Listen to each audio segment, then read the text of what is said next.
I don't lead my clients. So I don't say, you're going here or you're going there. I just basically allow whatever's going to come out to come out.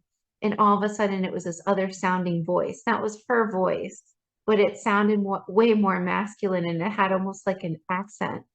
And this voice came through and said, my name is Anawaya, and I'm the one who contacted you. And I contacted you because I've been watching you for a while now, and you needed to gain our trust first. But now that you've gained our trust, I'm ready to tell our story. And because he was the mediator in his tribe, he felt he was the best one to tell the story of what had happened to them.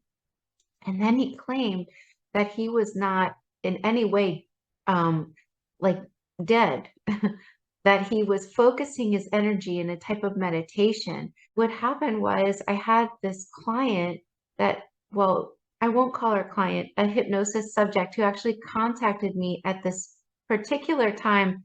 I was doing a meditation to try to pull in new information. I was doing this kind of meditation where that I was told to me by a different client about how to manifest things and pull different things into our reality.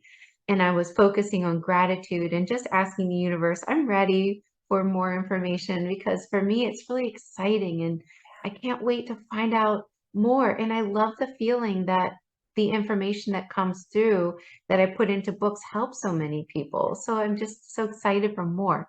So I asked for more and my phone pinged. But some of the highlights that really were fascinating is, and as Anawaya was describing walking the trail, he could communicate with the help of his mother to different chiefs, different ancient ancestors that helped me understand something about the ancient civilization Lemuria. Because I had finished a book called A Hypnotist Journey to Atlantis, in which my client during that time described living in this ancient place that we came to understand as Lemuria. Some people call it Mu, but they called it Aman. It was an ancient civilization in the South Pacific. Right. But I asked her to draw the symbol of this land, and she drew the same symbol that the Native Americans use with the four corners. And this is an important conversation today because my family is Cherokee and my ancestry is Cherokee. My family walked the Trail of Tears. So we're going to be doing some shamanic work today in this episode, in this conversation, and I invite you to participate in that because this is an important conversation where we honor our past and we honor our ancestors.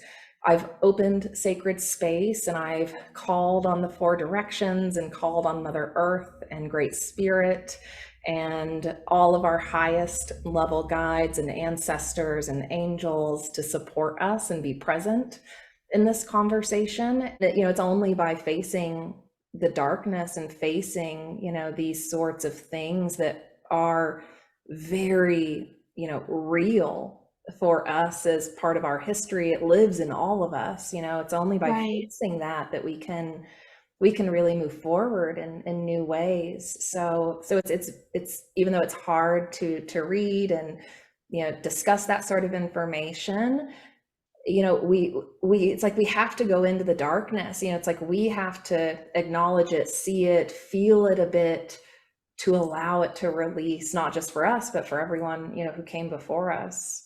That really helped me understand why they wanted this story to come out so badly was because they weren't pointing fingers. They were basically showing that we are all in this together. I mean, no one ever said it was okay what happened to the Native Americans, but as they were describing what happened to the white man, they described it in a way that I had never heard. Because I asked Anna why did the white man do this? I mean, but this stuff that you're telling me is so horrific. I mean, I can't even imagine that this would happen. Why would they do this? And he said, well, you have to understand what we understand. Not all of them, but he understood at this point was that the white men were taken over by this negative force.